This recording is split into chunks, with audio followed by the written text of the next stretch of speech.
The gunshot echoed through crystal chandeliers before anyone could scream. Victoria Sterling watched the assassin's weapon swing toward her chest with the slow-motion clarity of someone about to die. 3 months of marriage flashed through her mind, the contract, the distance, the careful pretense. 1 second left, then movement. Her husband, the quiet maintenance worker she'd wed to satisfy her father's inheritance clause, became liquid shadow. His hand caught the gunman's wrist and twisted. Bone cracked loud enough to puncture the orchestra's sudden sense. Armed guards collapsed around them as Garrett Brennan positioned himself between Victoria and the chaos-gray eyes colder than winter steel. She'd married a ghost with a trigger finger. 3 months earlier, the problems had been simpler. The boardroom on Sterling Defense's 47th floor smelled like expensive leather and barely concealed ambition. Victoria stood at the mahogany table's head, while 11 men watched her with expressions ranging from skepticism to outright hostility. Manhattan spread below them through floor-to-ceiling windows, a kingdom of glass towers that technically belonged to her if she could keep it. Harold Pierce leaned back in his chair, jowls quivering with indignation. The 62-year-old CFO had worked with her father since the company's founding 3 decades ago. That history apparently gave him permission to question everything. His voice carried across the silence. "You're married. To whom?" Victoria kept her spine straight, shoulders back. Power was 90% posture and 10% not letting them see you sweat. "His name is Garrett Brennan. We were married 3 days ago in a private ceremony." Margaret Stone, the general counsel, stopped her metronomic pen tapping. The woman's expression suggested she was already calculating liability implications. "Your father's will explicitly states you must be married before your 32nd birthday to maintain controlling interest in the company. That deadline was yesterday." "Was yesterday?" Victoria repeated, her smile sharp enough to cut. "Which is why I'm married. The terms of the inheritance have been satisfied. My lawyers filed the necessary documentation with probate court this morning." Harold's face achieved an alarming shade of purple. The color clashed with his silver tie. "You're telling us that you found someone, courted them, and married them in what, less than a week? Forgive me, Miss Sterling, but that strains credulity." The use of Miss instead of Mrs. wasn't accidental. Victoria noted it, filed it away for future reference. "I don't recall asking for your forgiveness, Mr. Pierce, or requiring your belief. I'm informing you of a legal fact, nothing more." Thomas Whitmore cut in before Harold could explode. The VP of Operations had a politician's smile and a snake's instincts far more dangerous than Pierce's blunt hostility. "We have a right to know who this man is. After all, as your husband, he'll have certain access to you, to company information. Surely you understand our concern." Victoria had anticipated this angle. She'd prepared for every question, every attack vector. What she hadn't prepared for was the knot of something uncomfortable that twisted in her stomach when Whitmore said husband.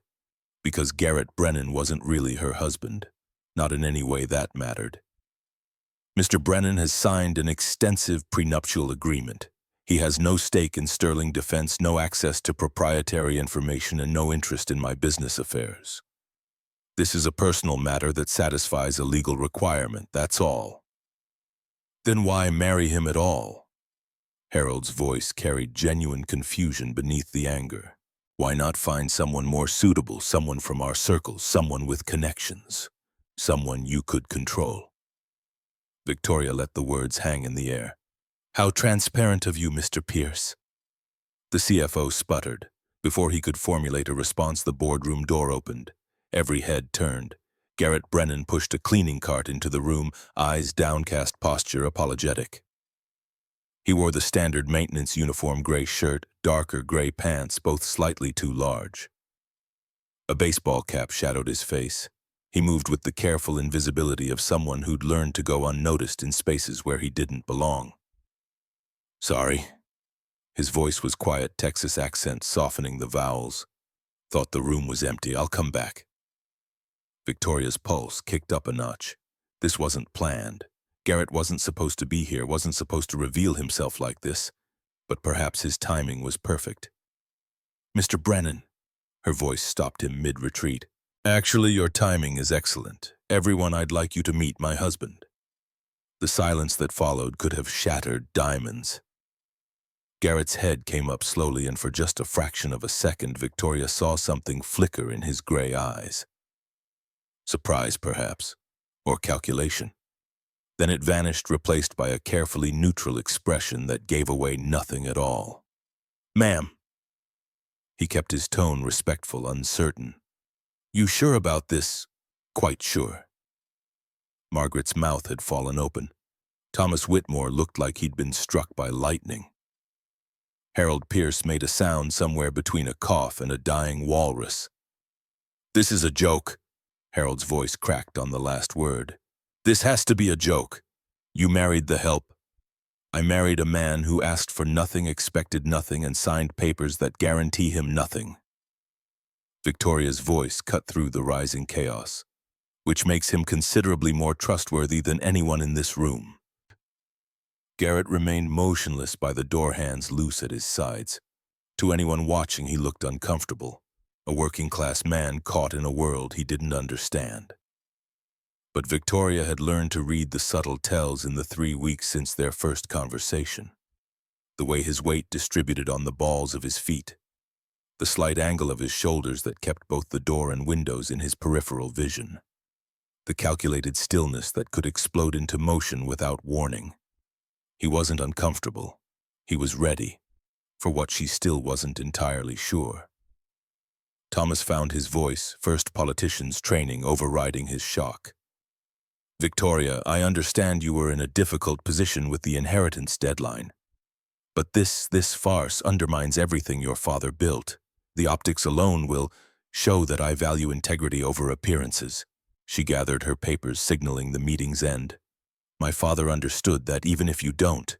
"This discussion is over, gentlemen.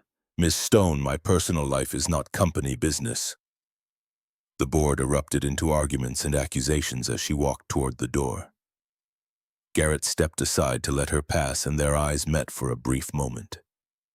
Something unspoken passed between them, an acknowledgement of the performance they'd just delivered, perhaps. Or simply two co-conspirators recognizing each other across a divide of secrets. "Ma'am," he said again, softer this time. "Mr. Brennan." She nodded once, crisp and professional, then swept from the room. Behind her, the board's voices rose in pitch and fury. She ignored them all. They would fall in line eventually. They had no choice. Her father had been many things, most of them complicated, but his will had been airtight. Marry before 32 or lose everything to a foundation that would dismember the company piece by piece. She'd satisfied the terms. That was all that mattered, even if satisfying them had required proposing marriage to a janitor. She'd met exactly twice before their courthouse wedding. 3 weeks earlier, the desperation had tasted different. Victoria's office was always empty after midnight. She preferred it that way, no assistants hovering, no board members dropping by with quick questions that ate up hours. Just her, the city lights, and the endless scroll of financial projections that determined whether Sterling Defense survived its next quarter. Her father had built an empire on military contracts and cutting-edge defense systems.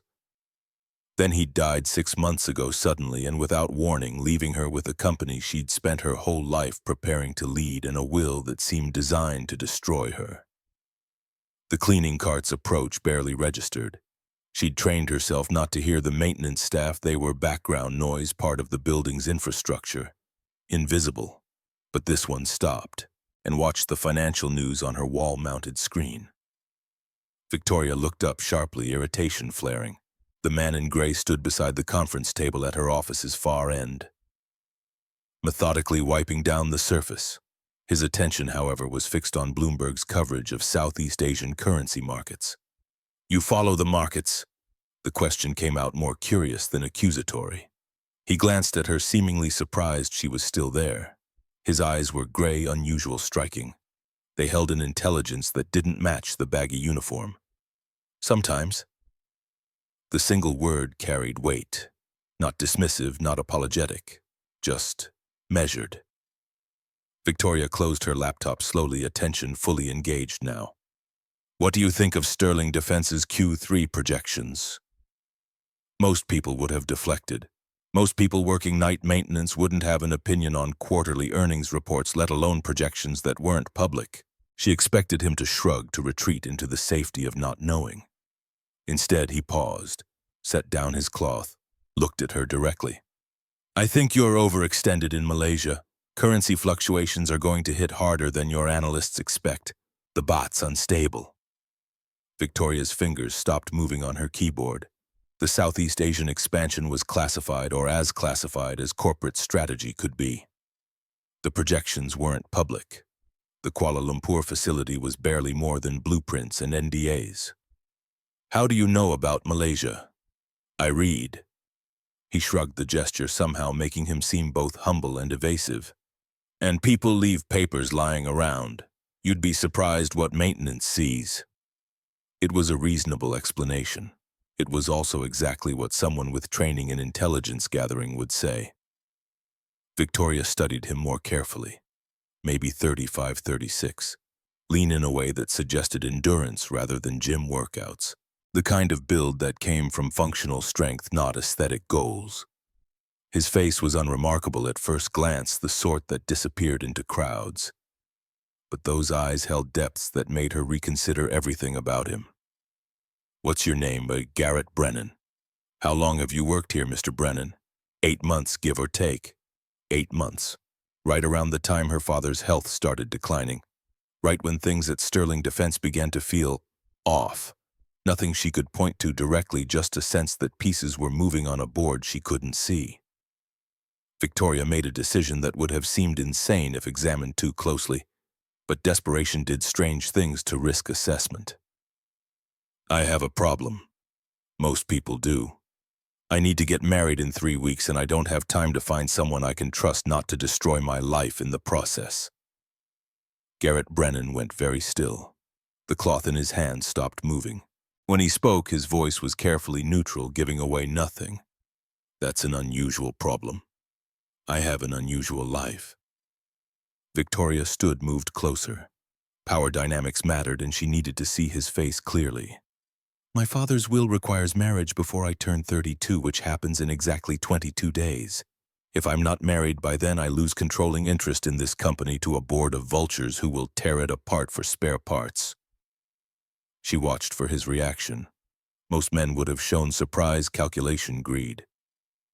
Garrett Brennan showed none of those things. He simply processed, like someone running tactical assessments. And you're proposing what exactly? Exactly what I said. Courthouse wedding, prenuptial agreement, we live separately, we see each other at carefully staged public events. After a reasonable interval, say 2 years, we divorce quietly. You walk away with a settlement large enough to disappear permanently if that's what you want. Why me? Because everyone else I could ask would want something I'm not willing to give. Power, position, access, you just want to be left alone. That makes you perfect. Garrett was silent for a long moment. His gaze flicked to something on his cleaning cart, just a fraction of a second. But Victoria caught it. When he looked back, something in his eyes had changed. Not softened exactly, but shifted into a different configuration of calculation and weariness. One condition. Name it. I have a daughter. Lily, she's 6. Her mother passed away 4 years ago. His voice roughened slightly on those words. As far as Lily's concerned, this has to be real. I won't lie to my daughter about why I'm marrying someone. And if anything threatens her, anything at all, the deal's off. I don't care about your company or your inheritance. She comes first. Victoria felt something unexpected stir in her chest. Not quite respect, not quite sympathy. Something closer to recognition, one parent protecting their child in a world that didn't make it easy. I wouldn't expect anything less. She extended her hand across the space between them, closing the distance. A business deal, nothing more. Garrett looked at her hand for a moment, then took it.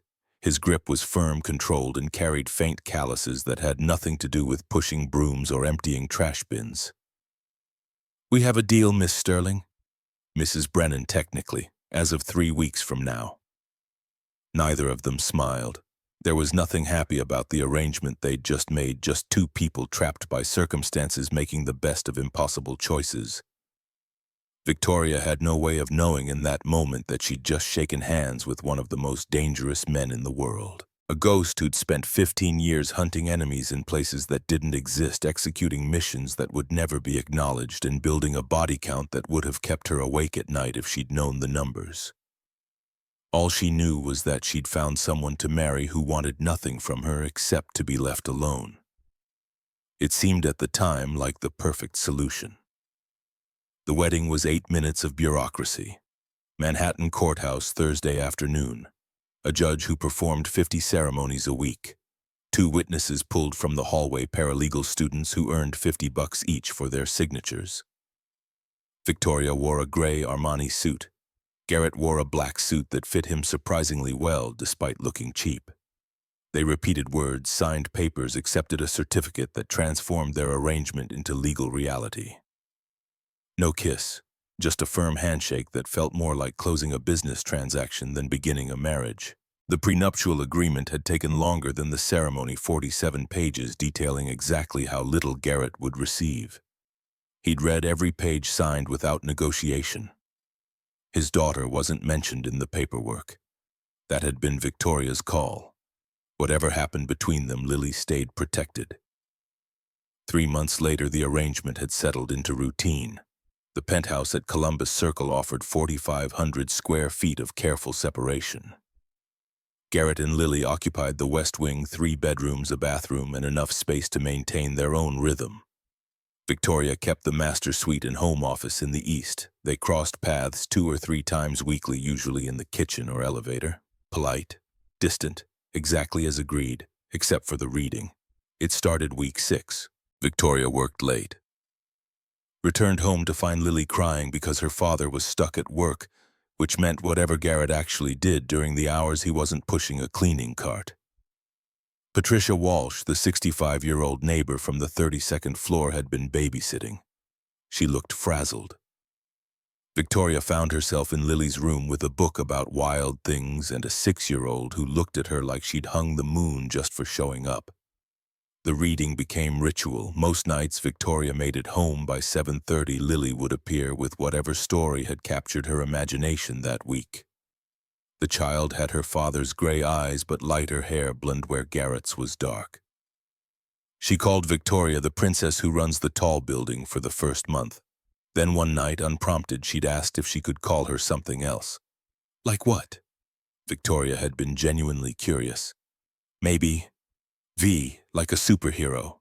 The nickname stuck. And then a week later, Lily had tried out Mama V with the kind of tentative hope that could break hearts. Victoria hadn't corrected her. Now 3 months into the arrangement, she sat at the kitchen island watching Garrett repair the penthouse's reverse osmosis water filtration system. He'd disassembled the whole unit, cleaned the membrane filter, and reassembled everything in under 20 minutes. His movements were efficient, practiced the work of someone who understood industrial systems far beyond what a maintenance worker should know. You're very good at that. Garrett glanced up from threading the last connection. His hands were clean despite the work. He'd washed them twice during the process. Used to do a lot of different things before cleaning offices, such as nothing interesting. The deflection was smooth, practiced. He stood, tested the water flow, nodded with satisfaction. But it pays to be versatile. Victoria wanted to push, to demand real answers about who Garrett Brennan actually was beneath the uniform and evasions. But their agreement didn't include interrogation rights. They were business partners wearing wedding rings, nothing more. Except that Lily called her Mama V now. And Garrett had started leaving coffee ready in the mornings, exactly how Victoria liked it. Details he shouldn't know, couldn't know unless he'd been paying attention in ways their arrangement didn't require. Small things, meaningless things, that somehow felt like they mattered more than the signatures on their marriage certificate.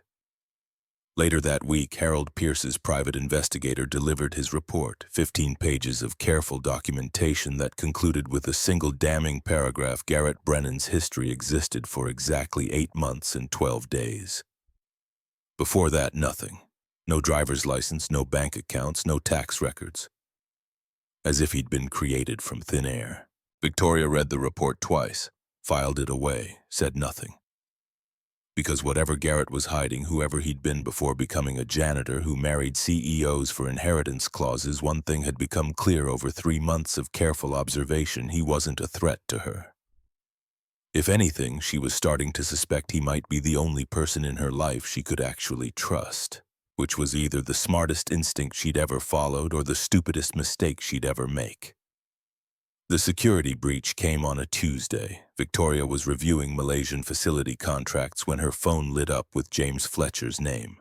The head of security never called after 11 unless something had gone catastrophically wrong. "We have a situation." His voice carried the kind of controlled tension that made her pulse spike. "Define situation." "Someone accessed Shadow Archive, encrypted files we didn't even know existed. The access codes were current, but my father's been dead for 6 months." Victoria was already moving, grabbing her jacket, heading for the private elevator, which means someone either copied his codes or has been sitting on them waiting for the right moment. "Yes, ma'am. We're trying to trace the terminal location now, but whoever did this knew what they were doing. They bounced the access through 6 different servers before—" "I'll be there in 20 minutes. Lock down the system.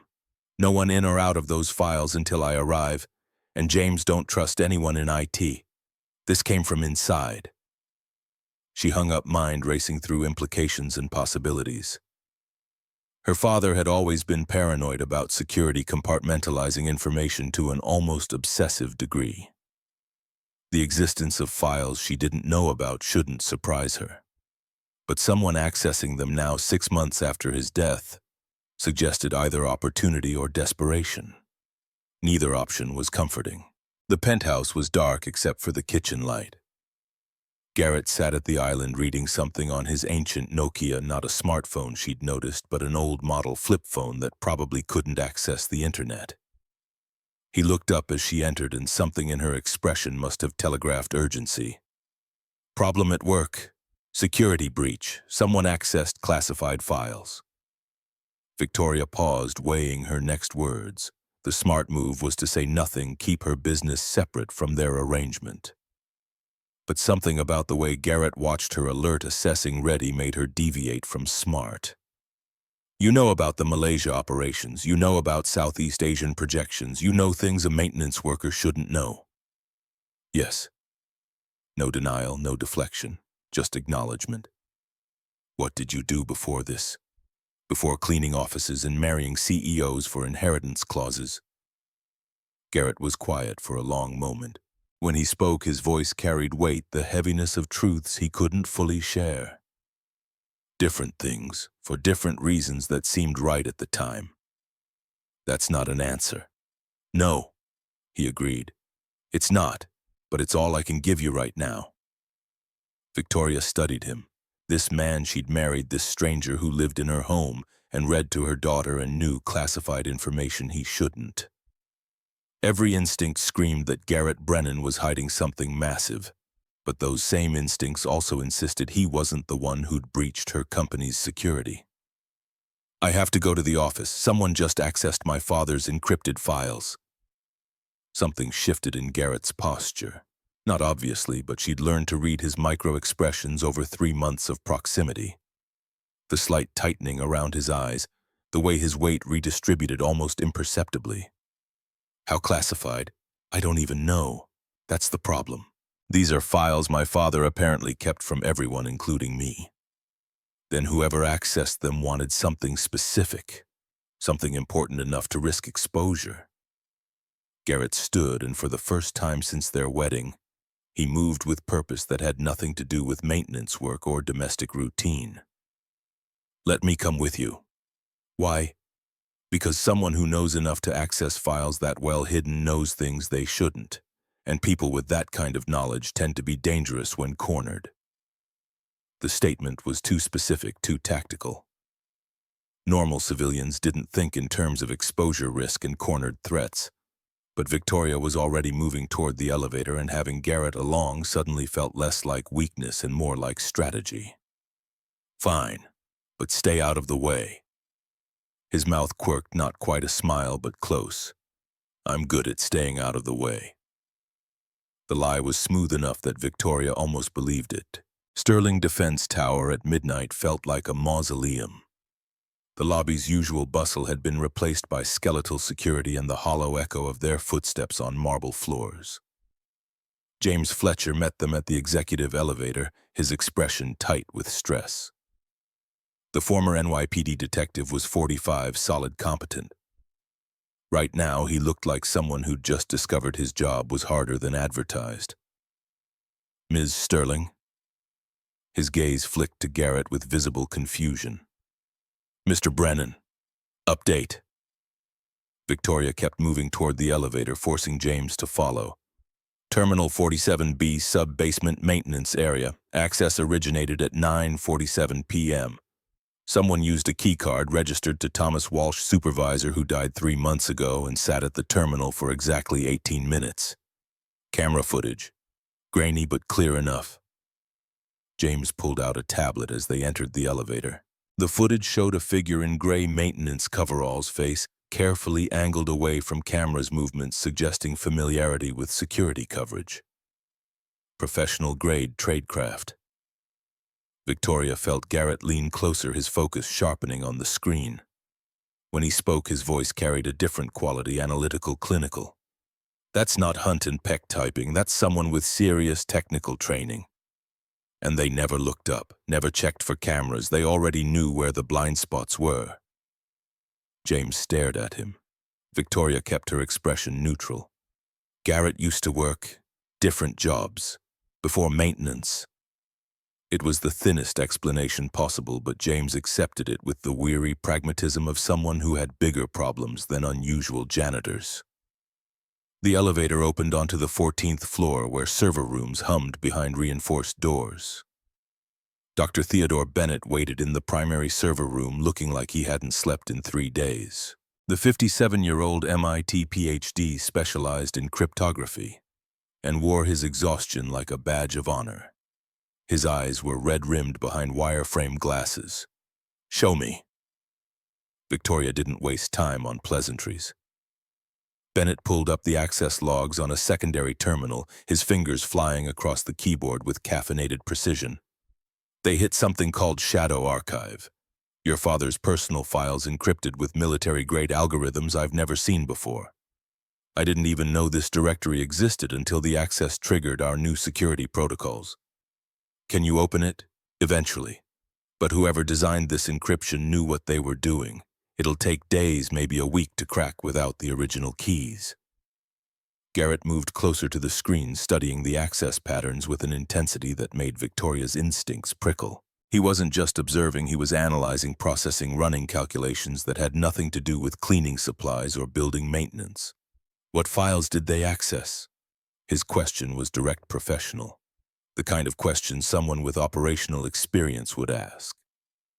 Bennett glanced at Victoria, seeking permission. She nodded. "Something called Project Valkyrie and a directory labeled Client Network.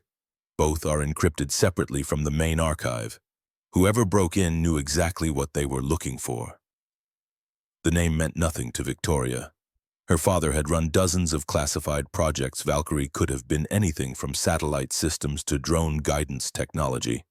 But the way Garrett had gone absolutely still suggested it meant something to him. "James, I want full background checks on everyone with server room access, and I want this building locked down until we figure out how someone accessed my father's personal codes." Victoria turned to Bennett. "How fast can you break that encryption?" 72 hours if I work around the clock. Maybe faster if I can identify the algorithm's base architecture." "Do it. Whatever you need, you have full authorization." Bennett nodded and turned back to his screens, already lost in the mathematics of breaking military-grade encryption. James pulled out his phone to start the background check process. Victoria stood in the server room's antiseptic light and felt the weight of inherited secrets pressing down on her shoulders. Her father had always been paranoid, always compartmentalized. She'd assumed it was smart business practice in a competitive industry, but standing here at midnight looking at encrypted files she'd never known existed. Victoria started to wonder what Raymond Sterling had really been protecting, and whether his death 6 months ago had been as natural as the coroner's report claimed. 3 days passed before Bennett broke through. Victoria spent 72 hours running Sterling Defense while privately investigating her own company. Every board member's history, every classified contract, every financial transaction that might explain who wanted access to her father's encrypted files badly enough to risk exposure. She found nothing, or rather she found too much connections that went nowhere, payments that could be explained multiple ways, relationships that might mean anything or nothing. Her father had built a labyrinth and she was stuck trying to map it without a guide. Garrett vanished during those 3 days. Not literally, he still came home, still read to Lily, still maintained their careful domestic routine. But there was a distance to him, an abstraction, like part of his attention had been pulled somewhere else. Victoria caught him twice with that ancient Nokia, having conversations in low tones that stopped the moment she entered the room. She didn't ask. Their arrangement didn't include interrogation rights. But the not asking was starting to feel like willful blindness. On Friday night, Bennett called. His voice carried exhausted triumph. "I'm in." Victoria was at the office in 15 minutes. Garrett followed without being asked, and this time she didn't question why. They'd crossed some invisible threshold during the security breach. The pretense of separation no longer served whatever strange alliance they'd built. Bennett had transformed the server room into a makeshift command center. Multiple screens showed cascading data, financial records, technical specifications for systems Victoria didn't recognize, and at the center of it all, a simple list of names. Project Valkyrie. Bennett's voice shook slightly. "It's not a weapons system. It's a client list. Everyone your father sold Valkyrie technology to. Every organization that's using his systems right now. Every government official who took money to look the other way." Victoria felt the floor shift beneath her feet. Not literally, but the sensation was real enough, the vertigo of discovering that everything she thought she knew was built on foundations of sand. How damning. Pentagon officials, senators, foreign intelligence services, private military contractors operating in places the U.S. officially doesn't go. Transactions showing money moving through accounts that shouldn't exist, payments for operations that never happened. Bennett pulled off his glasses, rubbed his eyes. If this goes public, it won't just destroy Sterling Defense. It'll trigger investigations that reach into the highest levels of government.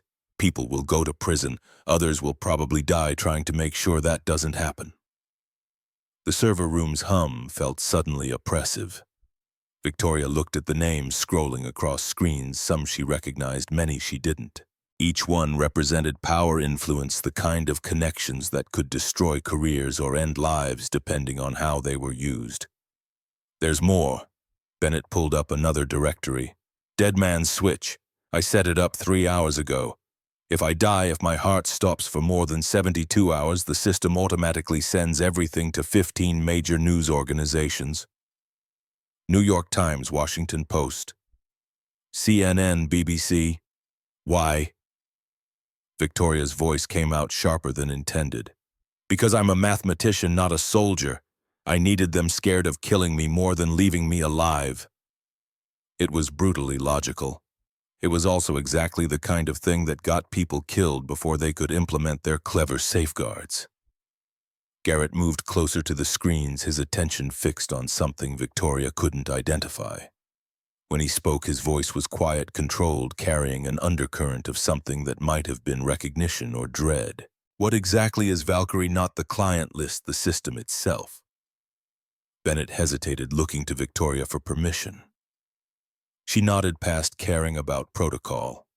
Whatever Garrett was, whoever he'd been before their arrangement, he clearly understood things about this situation that she didn't.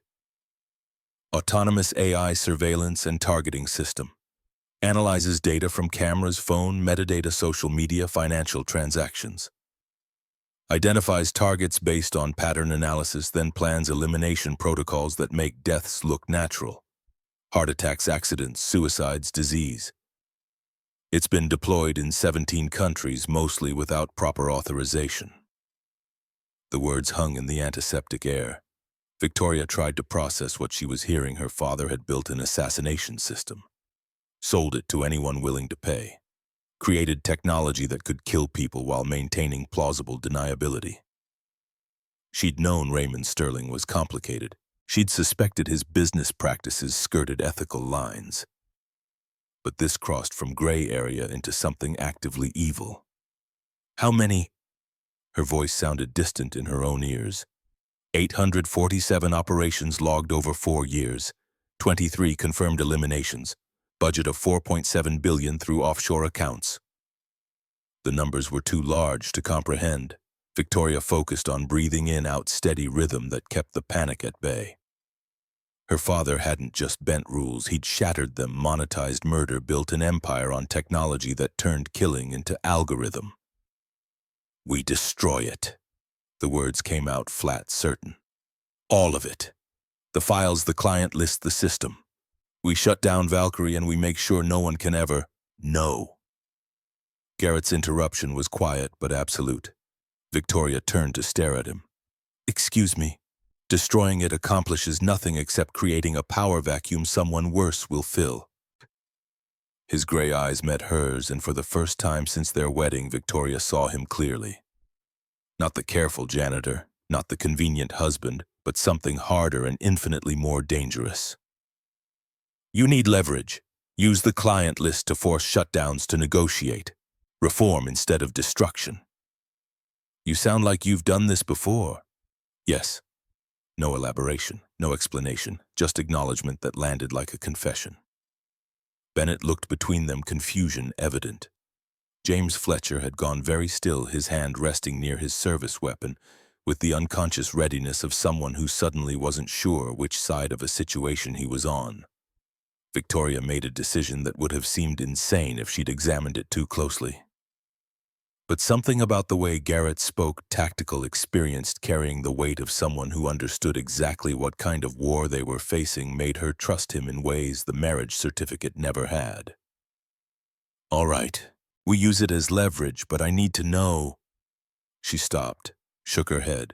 No. First we need to figure out who tried to access these files. Who knows about Valkyrie? Who's desperate enough to risk breaking into my father's encrypted archive? The answer came faster than any of them expected. James Fletcher's phone lit up with an alert from building security. His face went pale as he read the message. We have a situation. Armed intrusion, main lobby, multiple hostiles, they're coming up. The lights in the server room flickered once, then went out. Emergency power kicked in 3 seconds later, bathing everything in red, and in that crimson glow, Victoria watched Garrett Brennan transform. The careful slump disappeared from his shoulders. The apologetic uncertainty vanished from his posture. He moved toward James with predatory efficiency, taking the security chief's weapon before the older man could object. How many? How many hostiles? Garrett's voice carried command authority that brooked no argument. What's their equipment level? Where's the nearest defensible position? James stared at this stranger wearing his co-worker's face. Victoria felt the same disorientation, like watching a mask peel away to reveal something that had been hiding underneath all along. 4, maybe 6 military-grade weapons, professional tactics. They're clearing floor by floor, heading for the server room. Garrett checked the pistol's magazine with practiced efficiency, then looked at Victoria with eyes that had gone absolutely cold. Where's your father's old office? 45th floor. Why? It'll have a panic room. Bunker from Cold War paranoia. That's where we go. Now! He was already moving, shepherding Bennett and James toward the door. Victoria followed, mind racing through questions that had no time for answers. Because whoever Garrett Brennan really was, whatever he'd been before becoming the quiet maintenance worker she'd married for convenience, one thing was absolutely clear. He was someone who knew exactly how to fight, and that knowledge was about to become the only thing standing between Victoria and whoever wanted her father's secrets badly enough to kill for them. The game had changed. The careful distance they'd maintained, the polite fiction of their arrangement, all of it shattered in the space between one heartbeat and the next. Victoria had married a ghost, and now that ghost was the only reason she might survive the night, The safe house sat 30 miles outside Manhattan, buried in Virginia suburbs that specialized in anonymity. Dawn broke through unfamiliar windows as Victoria stood watching Garrett clean his weapons at the kitchen table. The Sig Sauer came apart in his hands with mechanical efficiency slide barrel spring frame, each piece laid out with the precision of ritual. She'd slept maybe 90 minutes. The adrenaline crash after their escape had hit hard around 3 a.m., leaving her shaking in a bedroom that smelled like military-issue bedding and old coffee.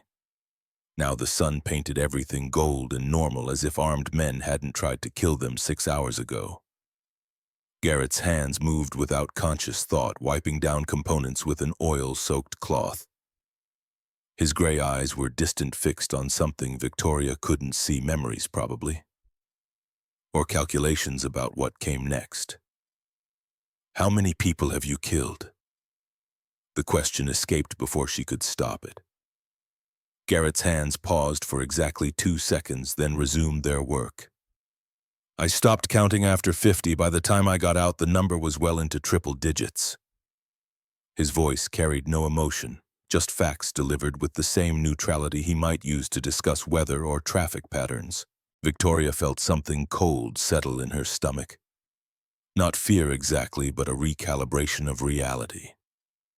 She'd married a man who killed people the way other men filed taxes or mowed lawns, as a job, as a skill set. Most of them deserved it. Terrorists, arms dealers, men planning attacks on civilians. Garrett reassembled the pistol, his movements swift and sure. But some were just inconvenient. Witnesses who knew too much, analysts asking the wrong questions. By the time I realized what I'd become, it was too late to be anyone else. The confession hung between them like smoke. Victoria moved to the coffee pot. Someone had brewed it strong enough to strip paint and poured 2 cups. She pushed one across the table toward Garrett, then wrapped her hands around her own mug's warmth. "Your wife, Lily's mother. That wasn't an accident in Brussels, was it? Anna." He spoke her name carefully, like handling something fragile. CIA analyst working the Syria desk. "We met in 2015 at Langley. Married fast because we both understood classified lives don't wait for normal courtship.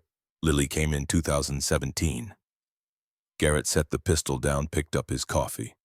"Anna died in 2020.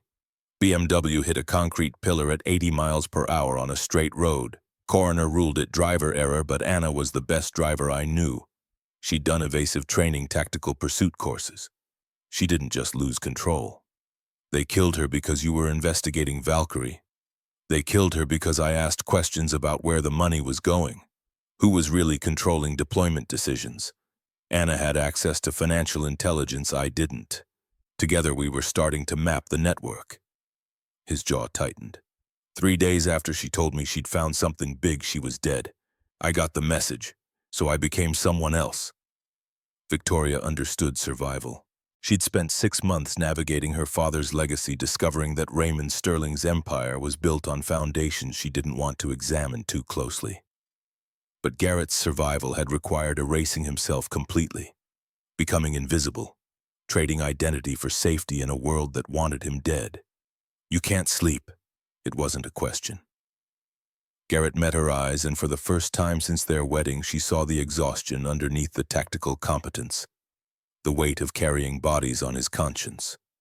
"Every time I close my eyes, I see faces, not the targets they made their choices, but the collateral. The people who got caught in blast radius because the mission mattered more than precision." He paused. "There was a boy in Kandahar, 9 years old, wrong place, wrong time. I didn't pull that trigger, but I was there. I let it happen because the target was priority 1. Victoria had spent her adult life in boardrooms where decisions affected thousands of jobs, billions in contracts, families who'd never know her name. She understood the mathematics of acceptable losses, but there was a difference between economic impact and watching a child die for strategic advantage. "You think I should be afraid of you? I think you'd be smart to be. I'm terrified." The admission came easier than expected. "But I also see a man trying to be better than what he was. That's the person I choose to trust, not the ghost. The father reading bedtime stories, the husband who makes coffee the way I like it, even though our arrangement never required you to pay attention. Garrett's expression shifted surprise, then something warmer that he quickly buried. Before either could say more, footsteps announced Dr. Bennett's arrival. The cryptographer looked worse than yesterday, if that was possible. His hair stood at angles that suggested he'd been running his hands through it for hours. I've been analyzing the access patterns from the breach. Whoever broke into Shadow Archive knew exactly which files they wanted. They didn't browse, didn't search. Went straight to Valkyrie specifications and the client network. Bennett pulled out a tablet, brought up access logs. That level of specificity means they either had inside information or they've done this before. Garrett leaned forward, studying the data with the focus of someone reading tactical maps. His finger traced the timestamp sequence. 18 minutes total. That's long enough to copy everything, but short enough to avoid detection under normal circumstances. Professional data exfiltration. He looked at Victoria. We need to know who wants this information badly enough to risk exposure, and we need leverage before they come at us again. The "we" in that sentence carried weight. Somewhere between the security breach and their escape, Garrett had stopped being the convenient husband and become something closer to partner. Maybe ally. Possibly the only person Victoria could trust in a situation that was spiraling beyond her control. Her phone buzzed, encrypted call from a number she didn't recognize.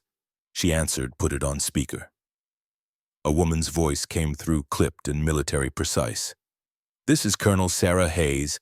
I believe you have something of mine." Garrett went absolutely still.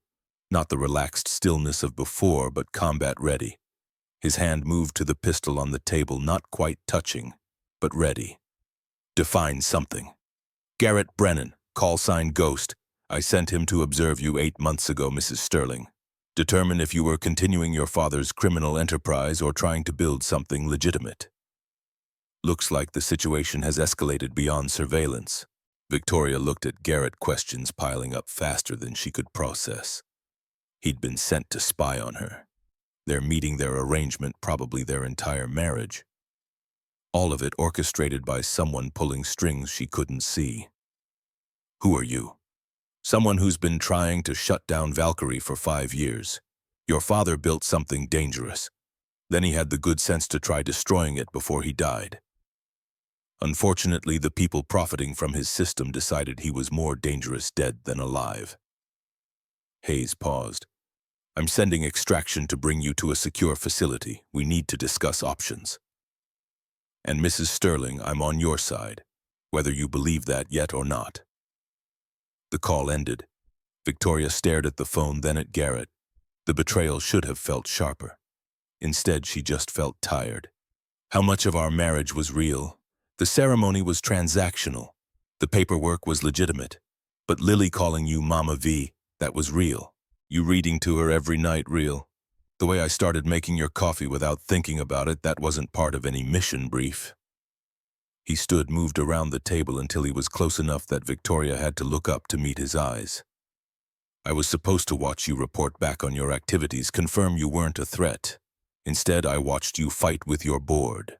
Refuse compromises that would have made your life easier. Stay up until 3 a.m. trying to fix contracts your father poisoned. I watched you become a mother to my daughter, even though our deal never required it." His voice dropped lower. "The assignment stopped mattering months ago. You matter. Lily matters. Whatever comes next, I'm choosing you over orders." Victoria wanted to believe him, desperately. But trust was a luxury she couldn't afford when armed men were hunting them and her father's secrets were unraveling faster than she could track. A vehicle pulled into the driveway, armored SUV, government plates. Kate Morgan emerged first, red hair, pulled back, body armor worn with the ease of someone who considered it normal clothing.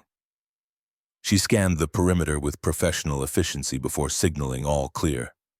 "Colonel wants you in D.C. by noon. Senator Hale's ready to hear what you've got." Kate's eyes flicked to Garrett. "And Ghost, she says to tell you Michael Winters is on the target list. When this goes public, he's first in line for prosecution." The name landed like a physical blow. Garrett's expression shuddered completely, going from readable to blank in the space between heartbeats. Victoria filed the reaction away for later examination. They had 30 minutes to pack, eat, and prepare for whatever came next. Victoria used the time to call her assistant spin a story about emergency board meetings that would keep Sterling Defense running in her absence. Dr. Bennett loaded his encrypted files onto backup drives, paranoid enough to create redundancies of redundancies. And Garrett disappeared for 5 minutes, making a call on that ancient Nokia to someone he didn't name. When they loaded into the SUV heading south toward Washington, Victoria found herself sitting next to the man she'd married for convenience. The arrangement had dissolved somewhere between gunfire and dawn. Now they were something else, partners possibly. Allies, certainly. Two people trapped in a war neither had started, but both were determined to finish. The question was whether they'd survive long enough to see the ending. Washington rose in the distance, all white marble and monuments to power. Victoria had testified before Congress twice, both times during confirmation hearings for defense contracts. She knew how to navigate political theater, how to answer questions with careful precision that gave away nothing important. But this testimony would be different. This time she'd be accusing senators, generals, intelligence officials of crimes that carried life sentences, making enemies of people powerful enough to make her disappear. Garrett's hand found hers in the space between seats. The touch was brief, almost hesitant, but it carried weight. Solidarity promised the unspoken commitment of someone who'd chosen a side. Victoria squeezed back, then released him. Let the world see them as business partners, convenient spouses, whatever fiction served their purposes. But between them, something had shifted. The marriage might have started as transaction, but it was becoming something that felt dangerously like truth. The safe house in D.C. was larger, better equipped, tucked into Georgetown, with the kind of anonymity that came from looking exactly like every other expensive row house on the block. Colonel Hayes waited in the living room, 50 years old, with steel-gray hair and eyes that had seen everything twice. She wore civilian clothes, but carried herself with unmistakable military bearing.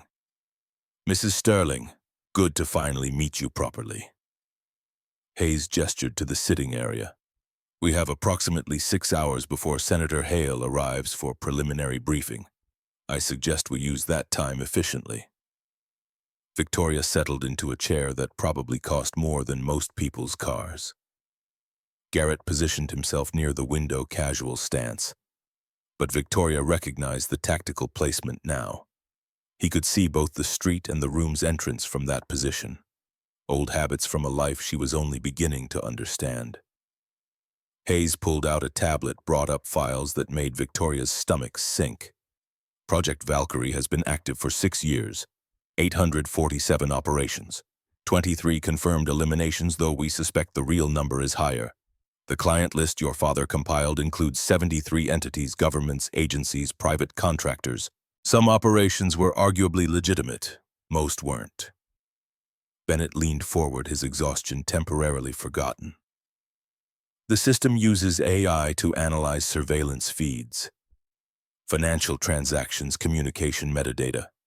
It identifies patterns that suggest threats to client interests, then generates elimination protocols. Makes deaths look natural: heart attacks, car accidents, suicides. Autopsy proof if done correctly. My father built an assassination machine. Your father built defensive technology that got weaponized beyond its original scope." Hayes's tone carried no judgment, just statement of fact. "Raymond Sterling designed Valkyrie to protect high-value assets in hostile territories, embassies, military bases, critical infrastructure. Somewhere along the way, the clients started using it for political targets, business competitors, inconvenient witnesses." Kate Morgan spoke from her position by the door. "We've been tracking Valkyrie deployments for 3 years. Your father was our inside source. He came to Colonel Hayes in 2023, said he wanted out. Said the system had become everything he'd tried to prevent. We were building a case for congressional oversight when he died." Victoria's breath caught. Her father had been working with military intelligence, trying to shut down his own creation. The heart attack that killed him wasn't a heart attack. Hayes's confirmation was quiet but certain. Polonium-210. Trace amounts in his coffee. The kind of poison that mimics cardiac arrest if you don't know to look for it. We suspected but couldn't prove it without raising alarms that would have exposed our investigation. The room tilted slightly. Victoria gripped the chair's arms, forcing herself to breathe through the revelation. Her father hadn't been the villain she'd believed. He'd been a victim. Someone who'd tried to fix his mistakes and died because the people profiting from his work preferred him sent. Garrett moved from his window, crouched beside her chair. His hand found her shoulder. Steady pressure grounding her to something solid while the world rearranged itself around new truth. Who ordered it? We're still mapping the command structure, but the list starts with 3 names: Senator's Chief of Staff, Michael Winters, Pentagon Procurement Officer General Marcus Webb, and CIA Counterintelligence Director Ellen Frost. They form the inner circle. Beyond them. Hayes shook her head. The network's bigger than we initially thought. Some clients are legitimate government officials operating in gray zones. Others are straight-up criminals using Valkyrie for organized crime. Bennett pulled up the client list on his tablet, started walking through names Victoria recognized. Senators she'd met at fundraisers, generals who'd awarded sterling defense contracts. Agency directors who were supposed to protect national security, not subvert it. If we expose all of this publicly, what happens? A chaos. Kate's assessment was blunt. Congressional investigations, criminal prosecutions, diplomatic incidents with allies who were using the system, intelligence operations compromised. It would be satisfying. It would also accomplish nothing except creating power vacuums that worse actors would fill. So what's the alternative? Hayes looked at her directly, measuring something Victoria couldn't identify. Reform. Use the client list as leverage to force systematic shutdown. Restructure sterling defense under independent oversight. Negotiate quiet exits for people willing to cooperate. Resignation, loss of security clearances, permanent gag orders. Prosecute only those who resist. She paused. It's not perfect justice, but it's the kind that might actually change things. Victoria thought about her father, about the empire he'd built on secrets and compromises, about the man who'd apparently died trying to make things right even if it came too late. I want them to face consequences. They will, just not all of them publicly. Some fish are too big to fry without burning down the entire kitchen. It was pragmatic, cynical, exactly the kind of compromise Victoria had spent 6 months trying to avoid, but sitting in a Georgetown safe house with evidence of systematic corruption and state-sanctioned murder, idealism felt like a luxury she couldn't afford. What do you need from me? Congressional testimony. Closed session with the Senate Intelligence Committee. You present the evidence, explain Valkyrie's capabilities, name the conspirators. Senator Hale provides political cover. We leverage the testimony to force cooperation from the network. Hayes glanced at Garrett. And we need Ghost's operational history. His testimony about Valkyrie's development and deployment will carry weight. Decorated officer classified service record. Harder to dismiss than just corporate malfeasance. Garrett's jaw tightened. Victoria understood the cost Hayes was asking. Exposure meant the end of anonymity. The safety he'd bought by becoming invisible would evaporate the moment he testified before Congress. Michael Winters would know he was alive. Everyone who'd wanted him dead would have confirmation. Lily can't be part of this. She stays protected off the record, completely separate from my testimony. Agreed. We'll establish protective custody under assumed names. As far as anyone knows, Ghost retired and disappeared. His family doesn't exist. Victoria's phone buzzed. Patricia Walsh calling from the Columbus Circle penthouse. She'd left the neighbor watching Lily, promising they'd return within 24 hours. Now that promise felt like dangerous optimism. I need to get my daughter. Garrett's statement wasn't a request. Hayes considered it, then nodded to Kate. Wraith, take him. Extract the child, bring her here. Standard protocols, in and out before anyone notices. Kate pulled keys from her pocket, gestured for Garrett to follow. He looked at Victoria, some question in his eyes. She couldn't quite read. Permission, maybe. or reassurance that she'd still be here when he returned. "Go! Get Lily. We'll handle the rest of the planning." He left without another word, moving with the purposeful efficiency of someone who'd done extractions 100 times before. The door closed and Victoria was alone with Hayes Bennett and the weight of decisions that would determine whether they survived the next week. "Your husband is one of the most dangerous men I've ever commanded." Hayes's tone carried something between respect and wariness. "But he's also one of the few I'd trust in a situation like this. He'll protect that child with his life, and based on what I've observed, he's extended that protection to include you." Victoria thought about Garrett cleaning weapons at dawn, about his confession of body counts and moral compromises, about the way he'd positioned himself between her and danger without hesitation or calculation of cost. He's better than he thinks he is. Most of them are. The ones who carry the weight, who can't sleep at night, who count faces in the dark. They're the ones trying to be better than what the job made them. Hayes pulled up a new file. "Now let's discuss what happens when you testify. Because the people we're targeting won't go quietly, and they have resources that make last night's assault look like amateur hour." The next 3 hours were a crash course in congressional testimony strategy. How to present evidence without revealing sources. How to answer hostile questions from senators who were either implicated or protecting colleagues. How to maintain composure when accused of fabrication, political motivation, or worse. Bennett walked through Valkyrie's technical specifications in terms that were clear enough to be understood but vague enough to prevent replication.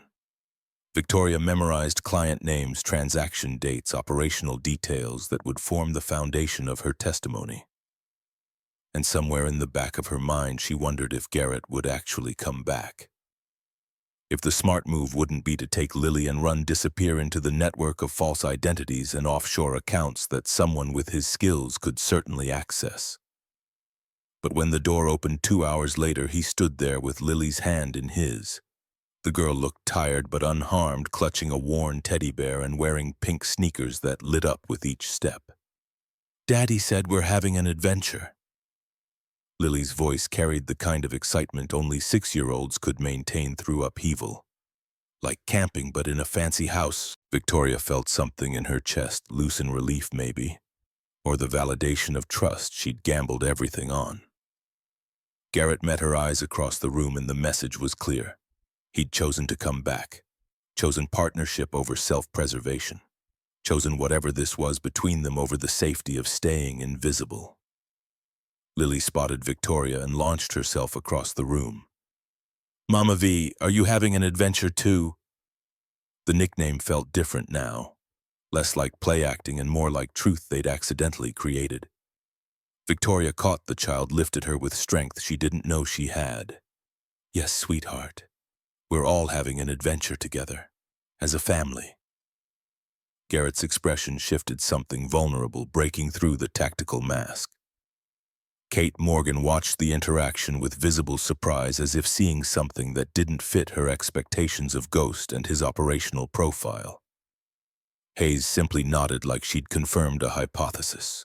"Lily, I'm Colonel Hayes. We're going to make sure you and your daddy stay safe. That sound good?" Lily nodded solemnly, then whispered to Victoria, "Is she a real colonel like in the army?" "Yes, a very important one." "Cool." The simplicity of childhood cut through tension like a knife. They had approximately 4 hours before Senator Hale arrived. 4 hours to finalize strategy, prepare testimony, and steel themselves for the war that would begin the moment Victoria spoke her father's secrets into congressional record. Bennett ordered food Thai delivery that arrived in unmarked containers. They ate in shifts, someone always watching the street, maintaining security protocols that had become second nature to the military personnel and felt alien to Victoria's civilian instincts. Garrett fed Lily, got her settled in one of the upstairs bedrooms with her teddy bear and a tablet loaded with cartoons. He came back down looking older than his 35 years. Exhaustion finally catching up to the adrenaline that had carried him through the past day. "She doesn't understand why we're here, just thinks it's an adventure. Better that way." Victoria had no experience with children beyond 3 months of reading bedtime stories, but even she understood the mercy of ignorance. Let her have the fantasy while she can. When this is over, when we testify and the investigations start and media descends, she's going to have questions about who I was, what I did. Garrett's voice was rough. How do you explain to a 6-year-old that her father killed people for a living? You tell her the truth when she's old enough to understand it. You tell her that you made mistakes, carried burdens too heavy for one person, and you're trying every day to be better than you were. Victoria moved closer. And you tell her that you protected people, that you chose to do something hard when it mattered. Children understand heroism. The complexity comes later. He looked at her like she'd said something profound instead of just common sense distilled through desperation. You're good at this. The parent thing. Better than you give yourself credit for. I'm improvising. Lily makes it easy because she's already decided I'm part of her family. I'm just trying not to disappoint her. You won't. The certainty in his voice was startling. Victoria had spent her adult life in environments where trust was conditional and loyalty came with price tags. Garrett offered both without apparent calculation, as if choosing to believe in her was simpler than the alternative. Senator Rebecca Hale arrived exactly on schedule 60 minutes before sunset. The Texas Republican carried herself like someone who'd spent decades in political trenches and emerged with her principles mostly intact. She wore a navy suit and sensible heels. Her gray hair cut short and efficient. Mrs. Sterling, Mr. Brennan, I've read the preliminary briefs Colonel Hayes provided. She settled into a chair, accepted the coffee Kate offered. This is going to be ugly. Senators don't like investigating other senators. The Intelligence Committee especially doesn't appreciate civilian testimony about classified programs. You'll face hostility from members who are either implicated or protecting colleagues. I understand. I'm not sure you do. Hale's tone was gentle but firm. Some of these people have been in power longer than you've been alive. They have connections that reach into every agency, every court, every media organization. When you name them, you're not just making accusations. You're declaring war. Victoria thought about her father, about Anna Brennan dead in Brussels, about every person who'd died because Valkyrie existed and people with power decided elimination was easier than accountability. Then we make it a war they can't win. Hale smiled, grim satisfaction mixed with respect. Good, because half measures won't work here. We go all in or we don't go at all. She pulled out her tablet. I'm recommending closed session testimony. Limits the audience to committee members and cleared staff. We control the narrative that way, release information strategically rather than letting media turn it into circus. When? Day after tomorrow. Gives me time to brief committee leadership, establish ground rules, make sure we have procedural protections in place. Hale looked at Garrett. Your service record will be entered into evidence, partially declassified. The committee needs to understand your credibility. Former JSOC officer, 15 years of classified operations, direct involvement in Valkyrie's development, that carries weight. Garrett nodded, his expression unreadable. Victoria wondered what it cost him, this exposure, this systematic dismantling of the anonymity that had kept him alive. But he didn't protest, didn't ask for alternatives. Just accepted the price of doing what needed to be done. They spent the evening in final preparation. Hale walked Victoria through likely questions, teaching her how to answer with precision that gave away information without compromising operational security. Bennett prepared technical documentation that would support their claims without enabling replication. And Garrett submitted to extensive debriefing with Hayes, providing operational details about Valkyrie deployments he'd witnessed or participated in. His voice remained flat throughout, reciting coordinates and casualty counts with the detachment of someone reading weather reports. Victoria listened from the next room, hearing the man she'd married describe missions that sounded like fiction, but carried the terrible weight of truth. Kandahar, Mogadishu, Damascus suburbs, places where the rules of engagement blurred into moral gray zones and victory meant minimizing bodies instead of avoiding them entirely. Around 10 p.m., Lily appeared at the top of the stairs, rubbing her eyes. Daddy, I can't sleep. Too many new sounds. Garrett stood, immediately moved to his daughter with the kind of instant attention that revealed priorities. But Lily looked past him to Victoria. "Will you read me a story, the Wild Things book?" "I don't think we have that book here, sweetheart." "That's okay. You can tell me one. You're good at making things sound interesting." Victoria glanced at Garrett, seeking permission or direction. He simply nodded, trust implicit in the gesture. So she climbed the stairs, settled on the edge of Lily's temporary bed, and improvised a story about a girl who went on adventures and discovered that family was something you built rather than something you were born into.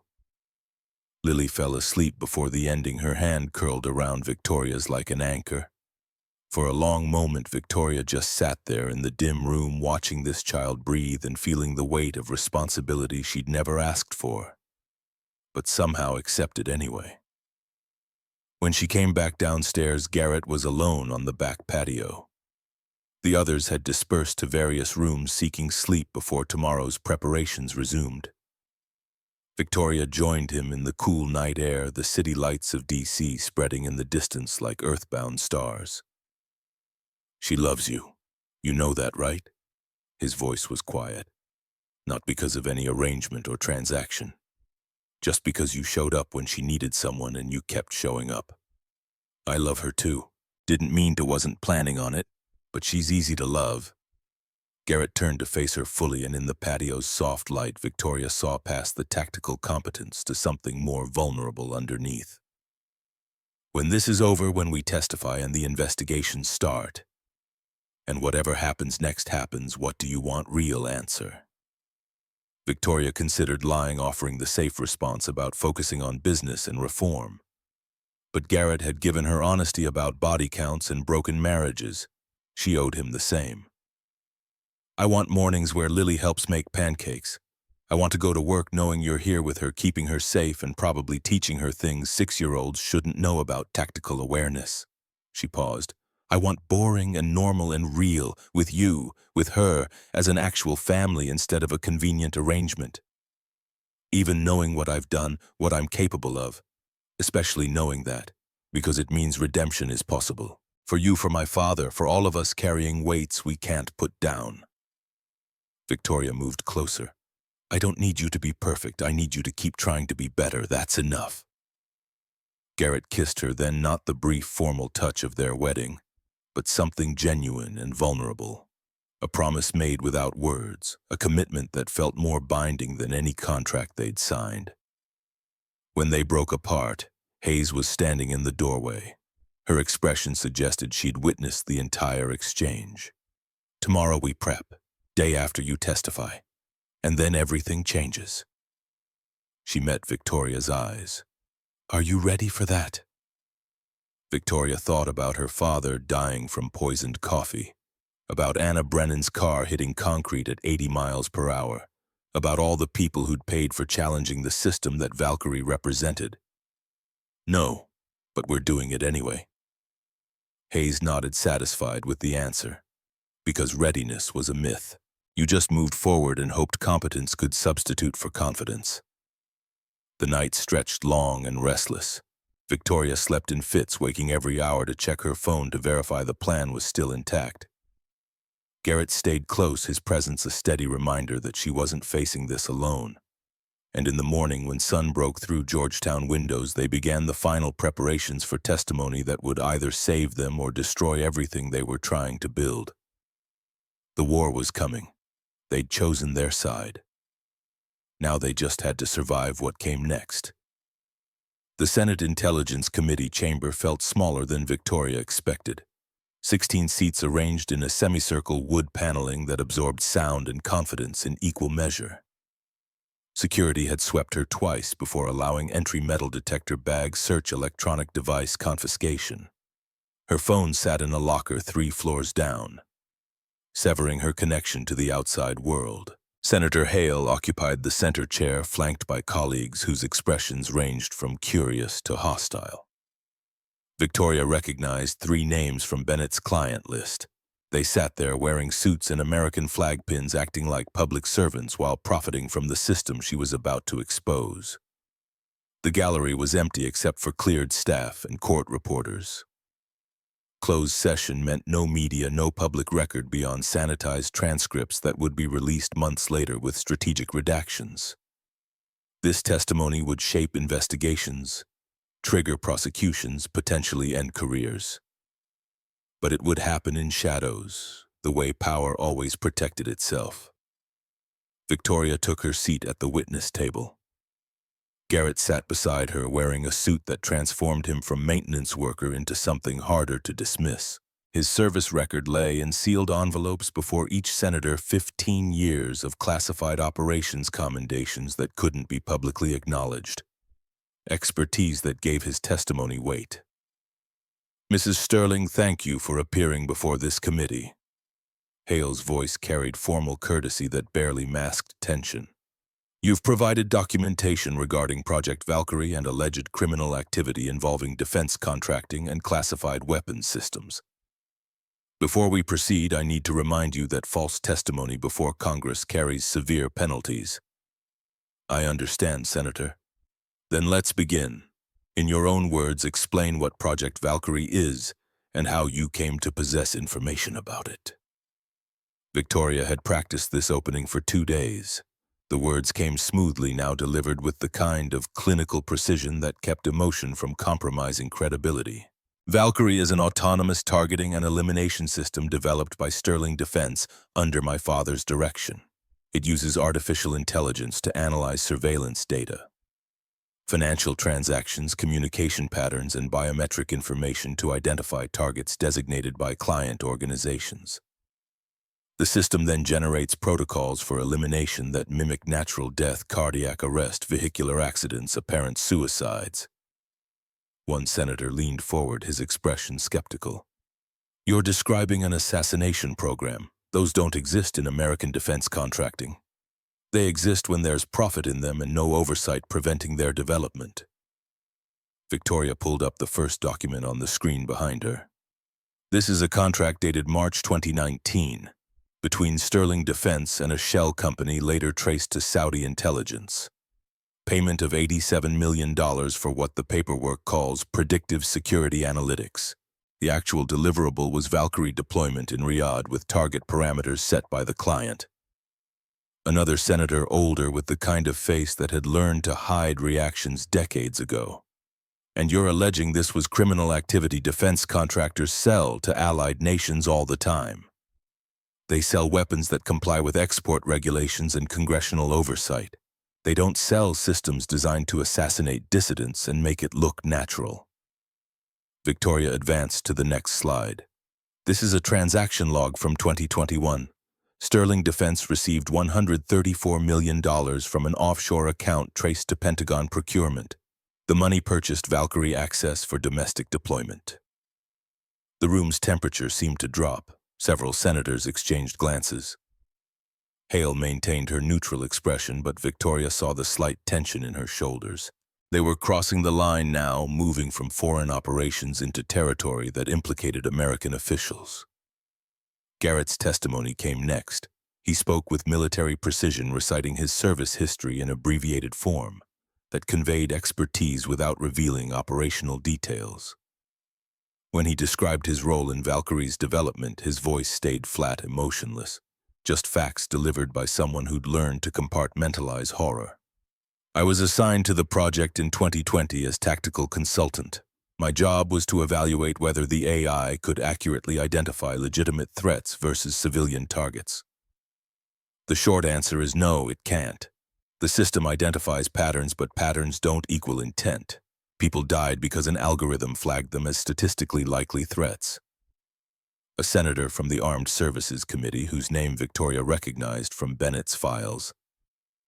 Surely you're exaggerating. AI systems have error rates, but calling it fundamentally flawed is accurate. Garrett's interruption was quiet but absolute. I watched Valkyrie recommend elimination of a journalist in Karachi because his communication patterns matched those of a suspected arms dealer. He was investigating the arms dealer. The AI couldn't distinguish between hunter and prey. When I reported this to project leadership, I was told acceptable losses were part of any military operation. And who gave you that order? Garrett pulled out a document, handed it to the nearest staffer for distribution. Colonel Sarah Hayes, my commanding officer at the time and the person who initially brought me onto the Valkyrie project. Victoria watched Hayes's name circulate through the committee. Hale's expression remained neutral, but something flickered in her eyes. Surprise, maybe, or concern that a name she trusted had just been implicated. The testimony continued for 3 hours. Victoria presented financial records, technical specifications, operational logs that documented 847 uses of Valkyrie over 6 years. Some were defensible, targeting actual terrorists, preventing real attacks. Most weren't. Political opponents eliminated in allied nations. Business competitors removed for clients willing to pay premium rates. Witnesses silenced before they could testify. And woven through everything, names. Senators who'd taken payments to ignore export violations. Pentagon officials who'd steered contracts towards sterling defense in exchange for kickbacks. Intelligence directors who'd used Valkyrie for personal vendettas while claiming national security justification. The committee took a 15-minute recess at hour 3. Victoria used the bathroom, drank water that tasted like copper, tried to settle her stomach. Garrett found her in the hallway, his presence a steadying force. You're doing well. They're listening. Half of them are calculating how to bury this. The other half are figuring out which colleagues to sacrifice to protect themselves. Victoria leaned against the marble wall. This isn't justice, it's just controlled demolition. Sometimes that's the best you get. The system doesn't like prosecuting itself. But exposure matters. Making them scared matters. Forcing them to choose between cooperation and destruction, that's more than most people achieve. He was right. Victoria had spent 6 months trying to reform her father's company through proper channels, believing rules mattered if you followed them carefully enough. But rules were written by people who benefited from selective enforcement. Real change required leverage, threat, the willingness to burn everything down if cooperation wasn't forthcoming. They returned to the chamber for the afternoon session. Senator Hale had arranged for one additional witness, Lawrence Donovan, testifying via secure video link from protective custody. The VP appeared on screen looking like he'd aged 5 years in 3 days. His expensive suit was wrinkled, his silver hair uncombed, but his testimony was devastating. Donovan named names Victoria's documentation couldn't prove. He described meetings, recorded conversations, payments made through channels designed to avoid detection. His insurance policy, 47 audio files played in excerpts that made several senators visibly pale. Michael Winter's voice came through crystal clear, discussing Anna Brennan's elimination like someone ordering office supplies. Brennan's asking too many questions. Time to retire Ghost permanently. The wife's got access to financial intelligence we can't afford to have analyzed. Clean them both. Garrett's hands clenched on the table. Victoria watched tension radiate through his shoulders, saw the muscle in his jaw tighten. But he didn't speak, didn't react beyond that physical tell. Just let the recording play, let Winter's words condemn him in real time. More audio followed. General Marcus Webb authorizing payments for operations that violated international law. Ellen Frost discussing how to manipulate intelligence reports to justify Valkyrie deployments. And running through it all, one voice that appeared more frequently than any other, Sarah Hayes, coordinating everything, ensuring cooperation, threatening exposure to anyone who considered backing out. Victoria felt the floor tilt beneath her. Hayes was the linchpin, the coordinator who'd held the network together, the woman who'd sent Garrett to observe Victoria, who'd offered extraction and protection, who'd promised to help reform the system, who'd been running the criminal enterprise the entire time. Garrett stood abruptly, his chair scraping loud in the chamber's acoustics.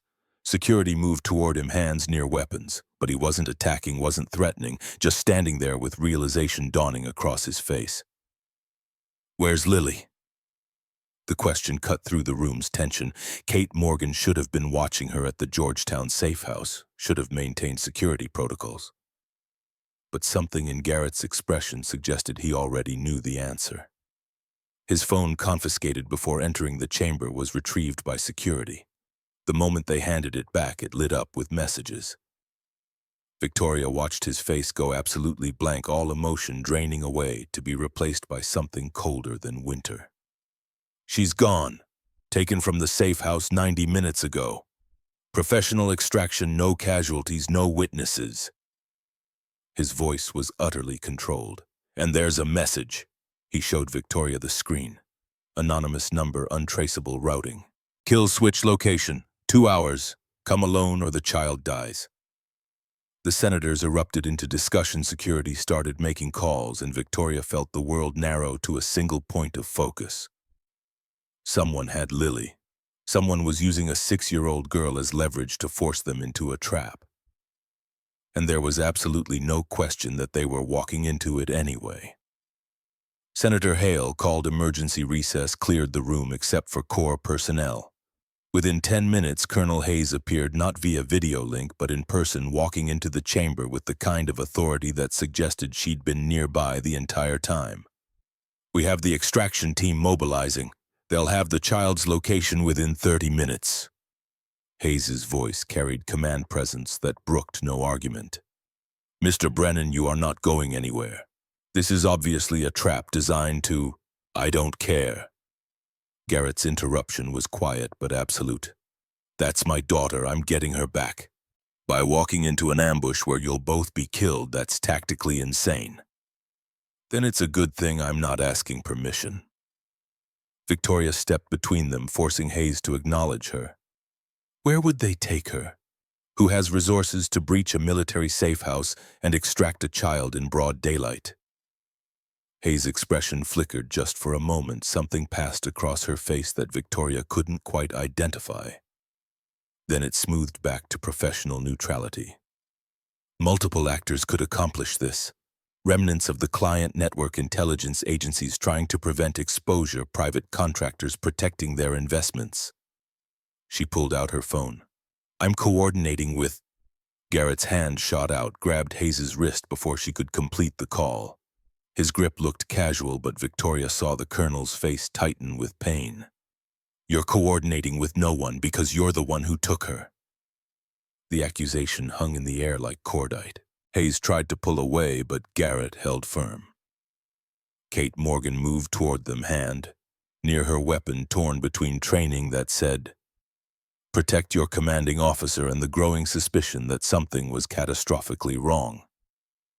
That's absurd. Why would I? Because you need leverage, because Donovan's testimony just exposed you as the network's coordinator. Because the kill switch is your last play to regain control before this entire operation collapses. Garrett released her wrist but positioned himself between Hayes and the exit. His body language had shifted completely, no longer the cooperative witness but something that Victoria recognized from the Sterling defense assault. Combat ready, absolutely lethal. Hayes rubbed her wrist, her expression calculating. You have no proof, just paranoid speculation from someone whose judgment is compromised by the fact that you sent me to marry Victoria, that you knew exactly how to manipulate Ghost's protective instincts, that every piece of this operation has been perfectly positioned to give you maximum control. He pulled out his Nokia, showed her something on the screen. And because Kate just confirmed that the extraction team you supposedly mobilized doesn't exist. There are no additional forces, just you running the same game you've run for 6 years.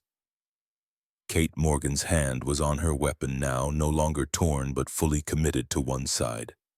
She'd drawn on her commanding officer, her stance professional, but her eyes showing the kind of betrayal that came from discovering heroes were human and broken.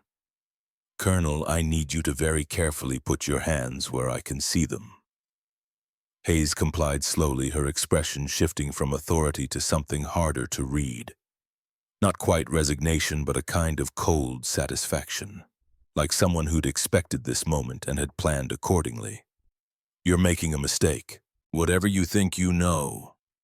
I know you've been running Valkyrie as a private enterprise since Raymond Sterling tried to shut it down. I know you killed him when he wouldn't cooperate, killed Anna when she got too close to the financial trail, killed anyone who threatened the profit stream you'd built. Garrett's voice was controlled fury. And I know you took my daughter because you need the kill switch location before we testify to its existence. Without it, you can't restart the network. With it, you maintain control even if half your clients go down. Hayes smiled cold, calculating the expression of someone who'd already run the tactical assessments and accepted the cost. You're right. About all of it. Valkyrie was Raymond's creation, but it became mine. He built defense technology. I built an empire. Her voice carried no shame, just pragmatic acknowledgement. The world is too chaotic for human judgment, too much emotion, bias, hesitation. Valkyrie removes all that.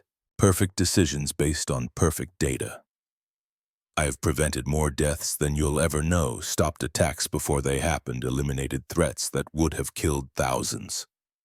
By murdering people based on statistical probability. By making hard choices you were too weak to make. That's always been your problem, Ghost. You have the skills but not the conviction. You hesitate. You count bodies. You let guilt compromise operational efficiency. Victoria moved closer to Garrett, standing beside him in solidarity that was probably tactically stupid but emotionally necessary. Where's Lily? Hayes's gaze shifted to her, measuring something. Safe, for now, but that status is contingent on cooperation. You have the kill switch location Raymond told you before he died, didn't he? Last conversation, final confession. He couldn't help himself, always needing someone to know how clever he'd been. The guess was accurate enough to land. Victoria's father had called her the night before his death, rambling about mistakes and contingencies. She'd thought it was cardiac medication affecting his cognition, but there'd been coordinates numbers that hadn't made sense at the time, but she'd written down anyway out of habit. He told me numbers, that's all. Numbers that map to a location, probably the original facility where Valkyrie's core systems are housed. Sterling Defense has a bunker under the main building, Cold War paranoia from a previous generation. Hayes's smile widened. Take me there. Show me the kill switch, and I return your daughter alive and unharmed. And then you kill us anyway. Probably. But at least Lily survives. Isn't that worth the sacrifice? The calculus was brutal. Victoria watched Garrett process it, saw him running tactical assessments that weighed his life against his daughter's. She knew what answer he'd reach, the same one any parent would. Death was acceptable if it meant your child lived. But Victoria hadn't spent 6 months fighting her father's legacy just to surrender to someone who'd perfected his worst impulses. We'll take you to the kill switch, but Lily comes with us. Exchange happens at the location, not before. Hayes considered this, then shook her head. No. The child stays as insurance until I have what I need. Then we negotiate her release. Then we have a problem, because I don't trust you to honor any agreement once you have the kill switch. Victoria pulled out her phone. She'd retrieved it during the chaos. But I will give you coordinates. You can verify the location, confirm it matches whatever intelligence you have. When you're satisfied, we meet there. You bring Lily. We show you the kill switch. Everyone walks away. It was a terrible plan, full of holes and assumptions that probably wouldn't hold, but it was the only play they had that didn't involve immediate surrender. Hayes studied them both, then gestured to Kate. Wraith, you're compromised, but I still need operational support. Take them to the location Mrs. Sterling provides. I'll meet you there with the child in 2 hours. If this is deception, if the location is false, the girl dies and you'll spend whatever time you have left knowing you could have saved her. Kate looked between her colonel and the people she'd been ordered to escort. Her weapon was still drawn, but her grip had loosened slightly. Ma'am, I can't. You can and will. That's an order, Captain. The rank usage was pointed. Kate was military first, and orders still carried weight even when the person giving them had been exposed as criminal. She holstered her weapon, her expression showing the kind of conflict that came from loyalty meeting reality. Yes, ma'am. Hayes walked toward the exit, paused at the doorway. 2 hours, Mrs. Sterling. If you're not there, if you've contacted additional authorities, if you've done anything except exactly what I've instructed, your daughter pays the price. She looked at Garrett directly. And you ghost, you've killed for worse reasons than saving your child. I'm counting on that pattern holding. Then she was gone, leaving them in the chamber with Kate Morgan and the wreckage of testimony that would never be completed. Victoria pulled up the numbers her father had given her. They mapped to coordinates under Sterling Defense Tower the bunker Hayes had guessed existed. Her father's paranoia had built layers of security fallback positions, places where critical systems could survive even if the company above ground burned. It's real. The location, the bunker. My father showed me once when I was 16, made me memorize the access codes in case something happened to him. She'd thought it was paranoid overreaction at the time. Now it felt like providence. Garrett checked his weapons, the pistol he'd been allowed to keep for the testimony, a knife in an ankle sheath that security had somehow missed. Not enough firepower for a real assault, but better than nothing. Kate, whose side are you on? The question was direct, demanding clarity in a situation where ambiguity could get them killed. I don't know. Her honesty was brutal. Colonel Hayes trained me, gave me opportunities I wouldn't have gotten otherwise. But if she's been running Valkyrie as criminal enterprise, if she murdered your wife... Kate's voice trailed off. I need to see proof, real evidence, not just accusations. Fair enough. Come with us. When Hayes shows up with Lily, you'll have your proof. They left the Senate building through a side entrance, avoiding the media that had started gathering after rumors leaked about the closed testimony. Kate drove armored SUV that probably belonged to some classified motor pool. The route to Sterling Defense Tower took them through downtown D.C., past monuments that promised justice and equality, while power operated in shadows. Victoria sat in the back seat next to Garrett, their shoulders touching in the confined space. Neither spoke. What was there to say? They were driving into a confrontation with someone who'd spent 15 years orchestrating assassination programs. Someone who had Lily and wouldn't hesitate to use a child as leverage. The probability of survival was low. The probability of success even lower. But the alternative was abandoning Lily to Hayes's mercy, and that wasn't actually an alternative at all. Sterling Defense Tower rose above Manhattan like a monument to corporate power. 47 floors of steel and glass housing thousands of employees who had no idea their company had been weaponized. Victoria used her executive access to bypass lobby security, led them to a private elevator that descended instead of rising.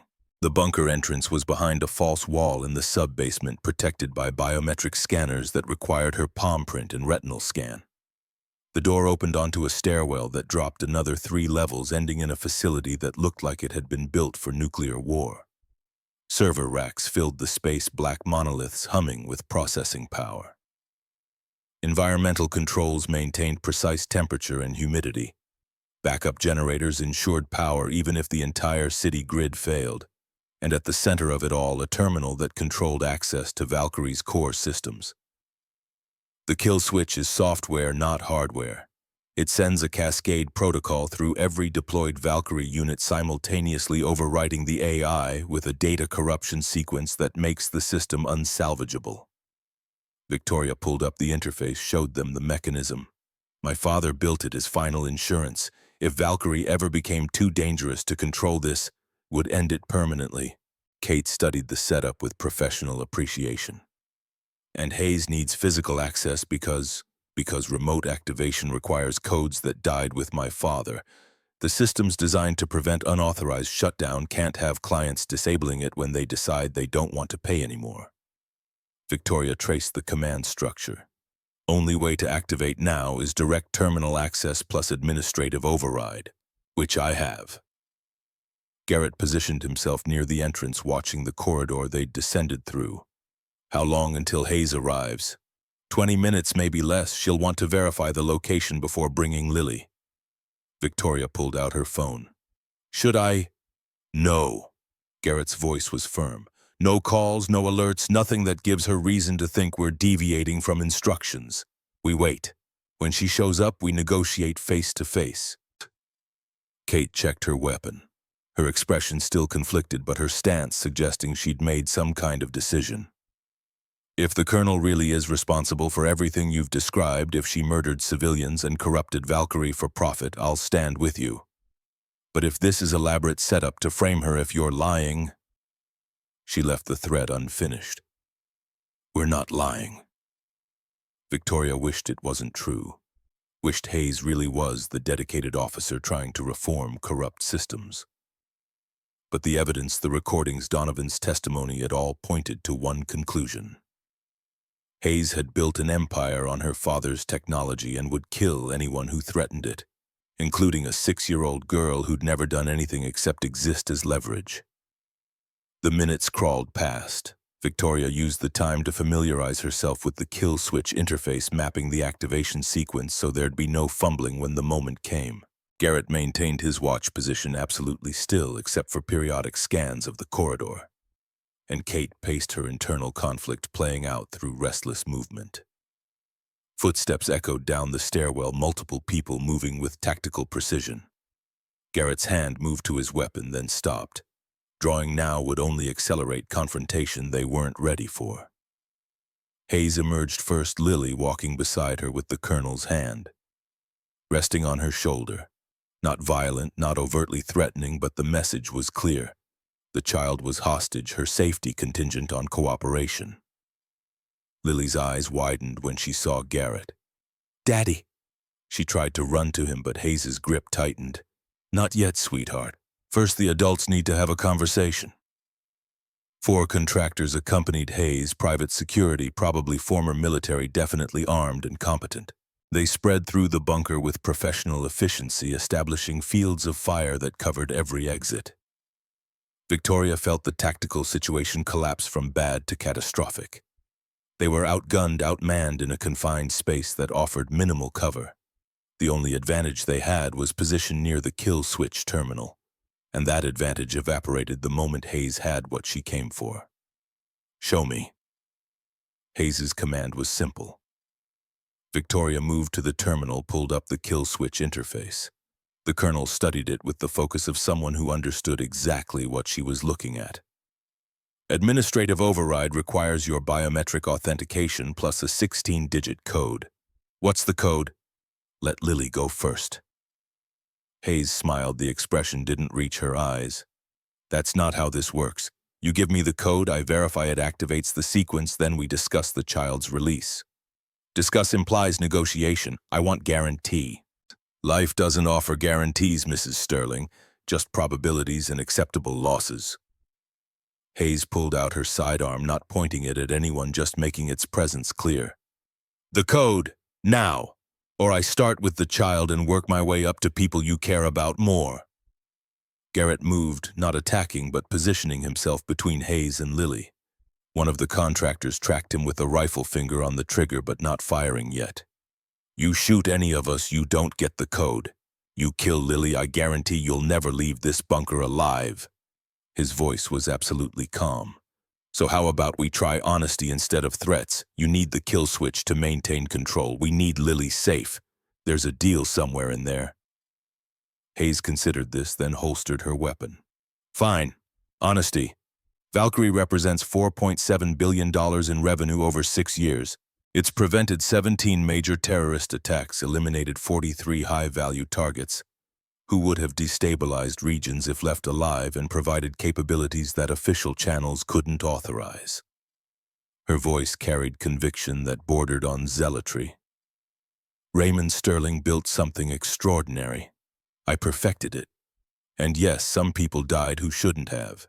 Acceptable losses in service of greater good. You killed Anna." Garrett's statement was flat. She was investigating financial irregularities, not operational security. She wasn't a threat to national security, just to your profit margin. Your wife was an analyst who'd mapped 40% of my offshore network. Another month and she'd have traced everything back to source accounts that would have exposed the entire operation. Hayes's expression showed no remorse. "She made a choice to dig too deep. That has consequences. She made a choice to do her job. You made a choice to murder her for it. Yes, just like I made a choice to eliminate Raymond when he developed conscience at the worst possible time. Just like I'll make a choice about what happens to all of you once I have control of the kill switch." The honest confession was somehow worse than evasion would have been. Hayes wasn't hiding behind justification or rationalization. She'd simply decided that maintaining Valkyrie's operation justified any cost. and she'd stopped counting bodies somewhere around victim number 10. Victoria had spent 6 months trying to reform her father's legacy. But looking at Hayes at the ultimate expression of what sterling defense could become, when completely untethered from ethics, she realized reform wasn't enough. Some things needed to burn completely before you could build something better. The code is 2847-9163-5729-0184. She delivered it clearly, watching Hayes input the sequence with careful precision. The terminal accepted it, brought up the kill switch activation screen. One more command and Valkyrie would cease to exist in all deployed locations simultaneously. Hayes studied the interface, verifying it was legitimate. When she looked up, satisfaction filled her expression. "Thank you, Mrs. Sterling. You've been remarkably cooperative." She gestured to one of the contractors. "Secure them." The contractor moved toward Victoria. Garrett intercepted his movement, blurring fast. The fight was brief, brutal trained operator versus someone who'd spent 15 years learning to kill efficiently. The contractor went down hard, his rifle clattering across the concrete floor. Chaos erupted. The remaining contractors opened fire, forcing Garrett and Victoria behind server racks that offered minimal protection. Kate pulled her weapon, caught between training and betrayal, finally making her choice. By shooting at the contractor nearest to Hayes, the shot went wide intentionally or not, Victoria couldn't tell. But it declared sides, made Kate's position clear. Hayes grabbed Lily, used the child as shield while backing toward the exit. Her weapon was out now, tracking targets with professional efficiency. "You just sacrificed this child for principles. Hope it was worth it." Garrett moved, no longer defensive, but attacking with the kind of focused violence that came from 15 years of classified operations. He crossed the open space in 3 strides, ignoring the gunfire that ripped past him. His hand caught Hayes's wrist, twisted the weapon, falling as bone cracked. They fought like mirror images, same training, same tactical schooling, decades of institutional knowledge applied to the problem of killing each other quickly. But Garrett had one advantage Hayes didn't. He was fighting for his daughter's life. That mattered more than skill or experience or comparative body counts. He got his hands on her throat, squeezed with lethal intent. Hayes's eyes widened, her free hand scrabbling for anything that might tip the balance. For a moment, Victoria thought he'd actually do it, kill his former commanding officer right there in a bunker that already held too many ghosts. Then Lily's voice cut through the violence. "Daddy, stop! You're scaring me!" Garrett froze. The hesitation that had always been his weakness, the humanity that Hayes had spent years trying to train out of him. He couldn't become the monster completely, not with his daughter watching. Kate took the shot clean through Hayes's shoulder, enough to disable without killing. The colonel dropped, blood spreading across her uniform. 2 contractors were down, the others retreating up the stairwell rather than die in a bunker for a paycheck that wouldn't matter if they were dead. Garrett pulled Lily into his arms, his whole body shaking with the aftermath of adrenaline and violence. The child clung to him, crying but physically unharmed. Victoria moved to them, completed the embrace that made them family instead of convenient arrangement. Kate kept her weapon trained on Hayes while calling for backup, real backup this time, not manufactured rescue. Her voice was controlled, but Victoria heard the tremor underneath. She'd just shot her commanding officer, chosen principle over loyalty. That kind of decision left scars regardless of tactical necessity. Hayes laughed, the sound wet with pain and something that might have been genuine amusement. "You think this changes anything? The network's bigger than me. Valkyrie's just technology. Someone else will build it, sell it, profit from it. You've won nothing except buying time. Time's all anyone gets." Garrett's voice was rough. "What we do with it matters." Victoria moved to the terminal, pulled up the kill switch sequence.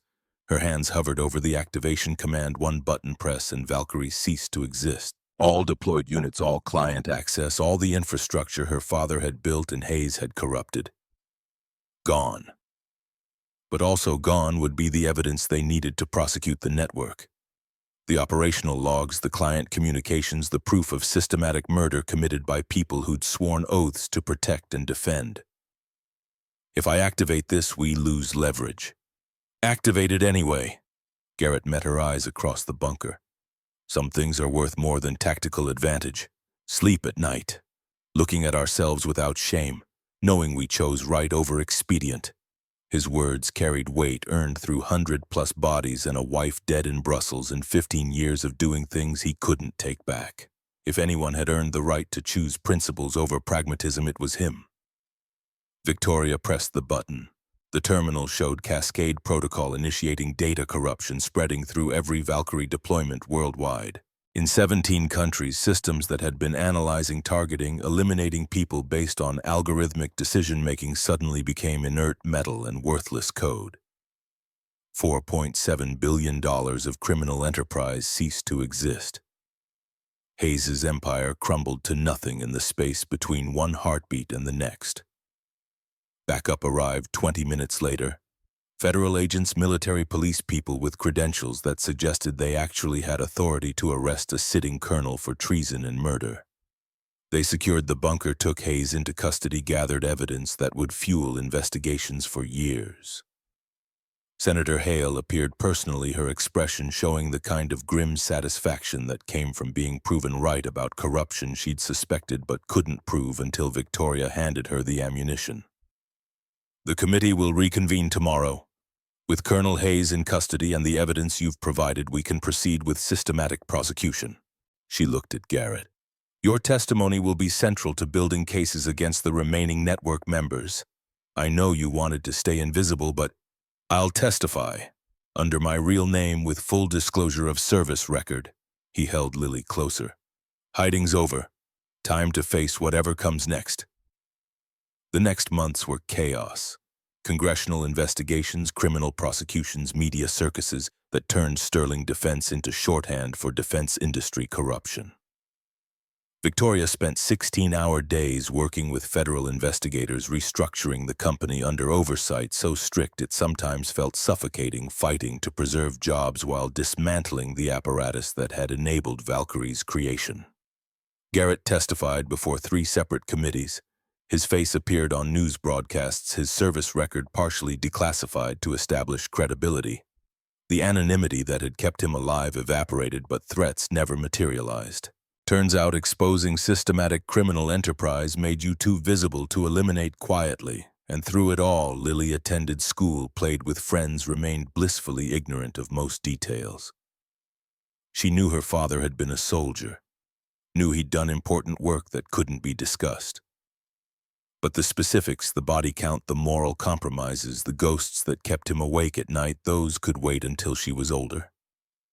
6 months after the testimony, Sterling Defense looked completely different. New board members, new corporate structure, new mission statement that emphasized ethical defense technology over profit maximization. Victoria had lost some shareholders but gained others who actually cared about building something legitimate. The company would survive. Maybe even thrive if she could maintain the balance between commercial viability and moral clarity. She came home one evening to find Garrett cooking dinner, actual cooking, not just heating leftovers. Lily was at the table doing homework, occasionally asking questions about fractions that her father answered with more patience than Victoria could muster after 12 hours of depositions. This was the life she'd accidentally built. Not the arrangement they'd signed, but something earned through violence and testimony and choosing each other when easier options existed. How was work? Garrett glanced up from the pasta he was somehow making from scratch. The usual. Lawyers, investigators, senators who want credit for reform without actually reforming anything. Victoria dropped her bag by the door, moved to hug Lily from behind. But we're winning. Slowly, messily, but winning. Good. The single word carried weight.